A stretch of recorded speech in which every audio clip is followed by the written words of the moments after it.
প্রেম মানে কি? প্রেম তো একটা বিশাল কঠিন শব্দ। পারিস ও তো পারিস না, তোরা করবি আবার কি? আগে শিখতে হয় প্রেম মানে কি। তোরে প্রেমের সঙ্গেই কেউ শিখায় নাই, আমি শিখাই দিই, মাথায় রাখিস। প্রেম শব্দের মানে হচ্ছে, এটা এখনকার মানুষ এটা শুনলে কেমন জানি ভিতরে একটা আগুলা বাতাস লাগে। প্রেম শব্দের মানে হচ্ছে যত্ন। কেউ তোদের বলেছে? আজকে আমি বলে দিলাম, যার যত প্রেম তার যত্ন তত বেশি।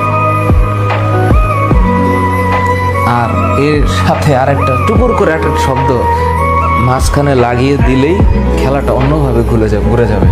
এই যত্নের শেষে আরেকটা শব্দ আছে দায়িত্ব, আর যত্নের ডান পাশে আরেকটা শব্দ আছে শ্রদ্ধা।